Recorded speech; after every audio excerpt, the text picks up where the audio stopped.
A man crawls through a tunnel leading to a small, cubic cell with nothing inside but hatches on each wall. He soon finds himself screaming when an unknown liquid is sprayed throughout the room, soaking him. He initially thinks it was acid, hence the panic in his eyes. He tastes the liquid and assumes it's water, prompting him to lick his hand and fingers to quench his thirst. However, after several seconds, he notices that the flesh on his hand is starting to melt. Turns out, the liquid is a chemical mixture that can melt anything in seconds. He scratches his hand and screams as the flesh starts to separate from his bones until he is reduced to a pile of sludge.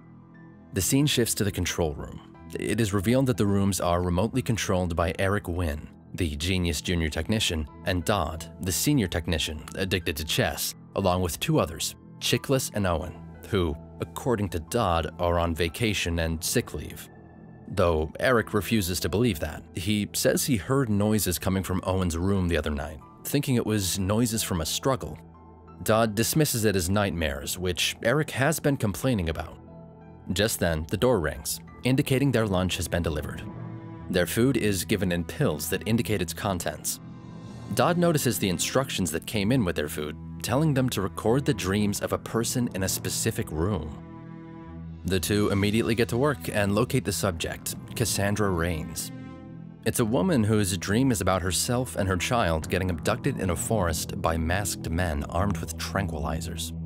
In a struggle to break free from one of the man's grasp, she snatches the mask, revealing a man with green eyes and a forehead tattoo of the same symbol that's on the hatches. The recording ends. Eric expresses his curiosity about having no recollection of his time outside, but Dodd dismisses him again and reveals the truth about Chiklis, who actually died. Before Eric can ask further, Dodd excuses himself. Meanwhile, Rains regains consciousness, and the first thing she utters is about her daughter, whose name she cannot remember. She climbs to one of the hatches and finds a room with a man lying on the floor. Before she can climb down the hatch, someone grabs her and pins her down. It is revealed that 3 others are hiding from her line of sight, and the man on the floor is just a trap in hopes that they can capture one of the guards. Rains panics when she sees the same cube symbol on the man who pulled her. They all wear the same coveralls with their name: Haskell, Jellicoe, Bartok, and Meyerhold. Rains explains that Haskell has the cube symbol and accuses him of being with the guards, but Haskell has no recollection of how he got in the cube, and neither do the others. Refusing to trust Haskell, Rains tries to leave, but they warn her of the traps, forcing her to stay. The group has a system where they check the next rooms in a straight line for traps one by one until they reach the exit. This time, it's Bartok's turn to check the adjacent room. He throws his shoe into the room, and no trap gets activated. Assuming it's safe to proceed, Bartok steps into the room. However, as soon as he lands on the floor, the screws on the walls start loosening up until he is trapped within a network of thin wires which instantly tightens, cutting his body into pieces. In the control room, Eric watches the footage from the cube. He cannot contain his curiosity, so he offers Dodd 3 ways to beat the chess game in exchange for answering his question. Dodd takes interest in his offer and agrees.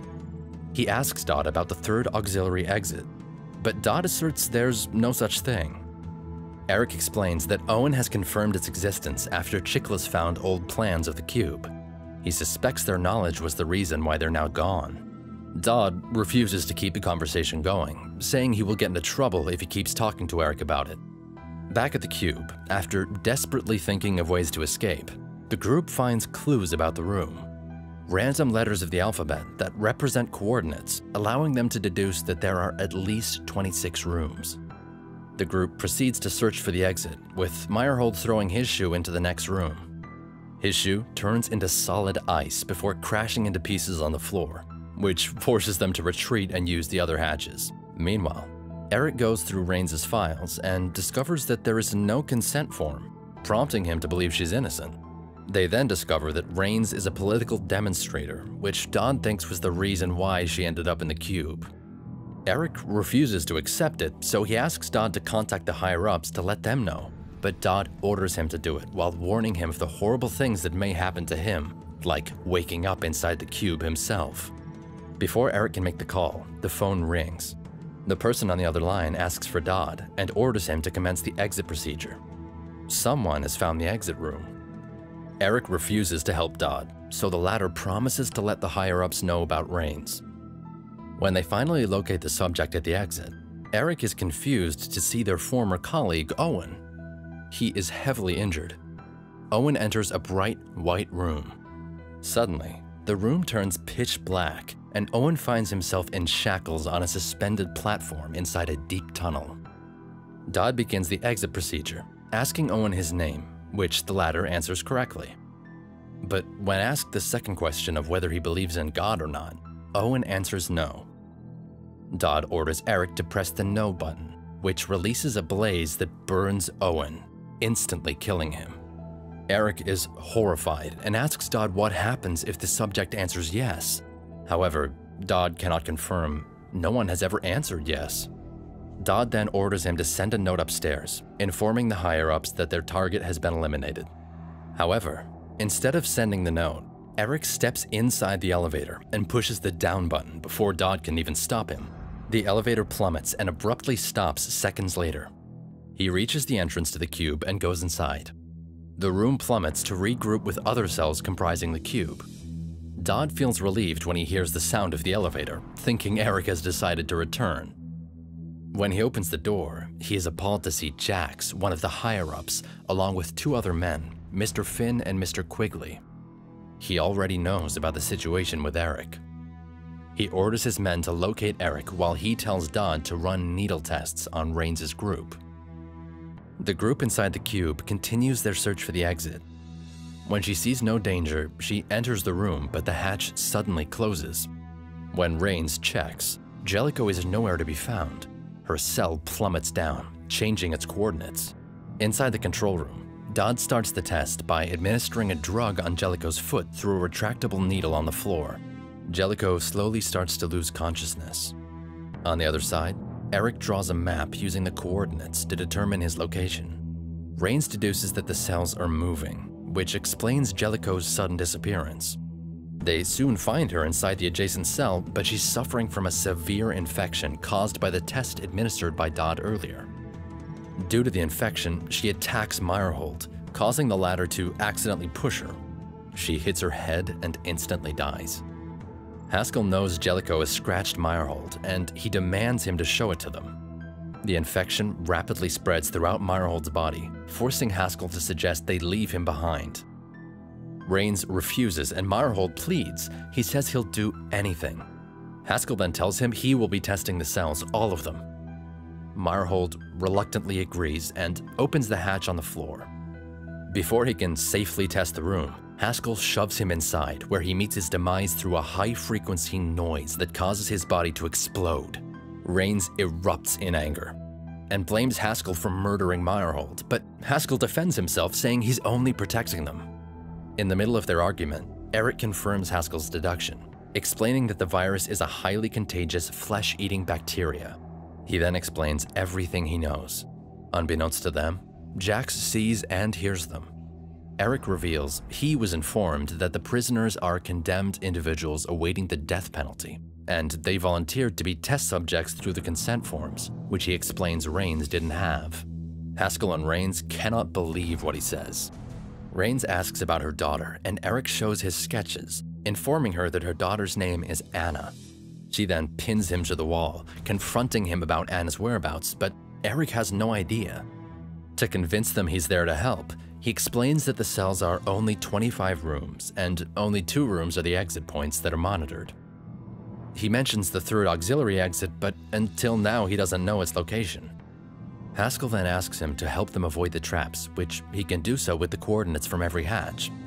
However, Jax orders his men to melt the cell's coordinates. Now they're blind. Jax continues to halt their advances by trapping all the rooms around them, before receiving a direct order from the higher-ups to finish them. The group is then trapped in the middle of electric currents. As they are about to lose hope, the currents suddenly disappear. The control room has lost connection to the cells. Jax is furious and orders his men to find out what went wrong while Dodd excuses himself. All of a sudden, the entire system reboots. The traps are disabled and all of the hatches open.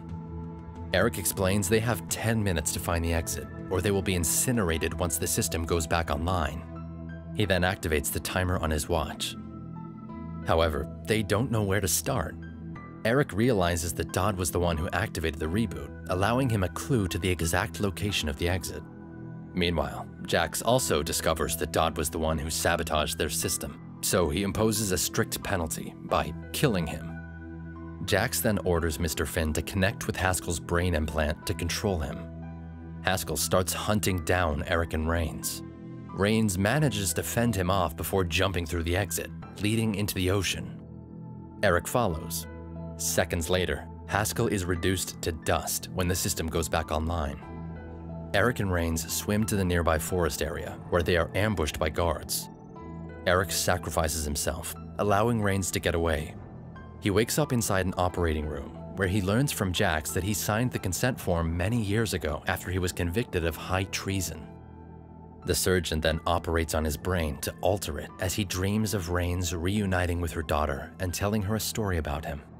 Later, Eric wakes up inside a cell with a new set of test subjects. He is now mentally handicapped and only repeats the color of the room, saying he wants to go back to a specific room. Thanks for watching. Make sure to subscribe to our channel and click here for another movie recap video.